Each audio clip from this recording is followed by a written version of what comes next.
নমস্কার। কবি সুকান্ত ভট্টাচার্যের কবিতা প্রিয়তমাশু।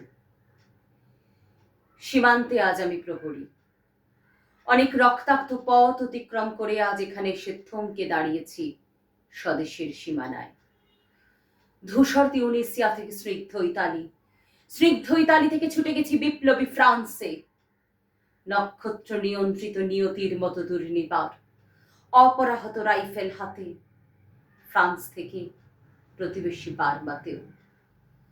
আজ দেহি আমার সৈনিকের করা পোশাক, হাতে এখনো দুর্জয় রাইফেল, রক্তে রক্তে তরঙ্গিত জয়ের আর শক্তির দুর্বহ দম্ভ। আজ এখন সীমান্তের প্রহরী আমি।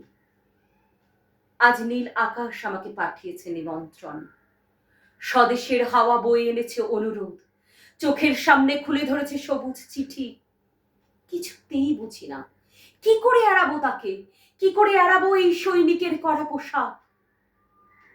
যুদ্ধ শেষ, মাঠে মাঠে প্রসারিত শান্তি, চোখে এসে লাগছে তারই শীতল হাওয়া। প্রতি মুহূর্তে স্লথ হয়ে আসে হাতের রাইফেল, গা থেকে খসে পড়তে চায় এই করা পোশাক। রাত্রি চাঁদ ওঠে, আমার চোখে ঘুম নেই। তোমাকে ভেবেছি কত দিন, কত শত্রুর পদক্ষেপ শোনার প্রতীক্ষার অবসরে, কত গোলা ফাটার মুহূর্তে, কতবার অবাধ্য হয়েছে মন যুদ্ধ জয়ের ফাঁকে ফাঁকে, কতবার হৃদয় জ্বলেছে অনুশোচনার অঙ্গারে তোমার আর তোমাদের ভাবনায়। তোমাকে ফেলে এসেছি দারিদ্র্যের মধ্যে, ছুঁড়ে দিয়েছি দুর্ভিক্ষের আগুনে, ঝড়ে আর বন্যায়, মারি আর মরকের দুঃসহ আঘাতে বারবার বিপন্ন হয়েছে তোমাদের অস্তিত্ব। আর আমি ছুটে গেছি এক যুদ্ধক্ষেত্র থেকে আর এক যুদ্ধক্ষেত্রে। জানি না আজও আছো কি নেই, দুর্ভিক্ষে ফাঁকা আর বন্যায় তলিয়ে গেছে কিনা ভিটে, জানি না তাও। তবু লিখছি তোমাকে আজ, লিখছি আত্মভরসায়। ঘরে ফেরার সময় এসে গেছে, জানি আমার জন্য কেউ প্রতীক্ষা করে নেই মালায় আর পতাকায়, প্রদীপে আর মঙ্গল ঘটে। জানি সম্বর্ধনা উঠবে না লোকমুখে, মিলিত খুশিতে মিলবে না বীরত্বের পুরস্কার। তবু একটি হৃদয় নেচে উঠবে আমার আবির্ভাবে, সে তোমার হৃদয়।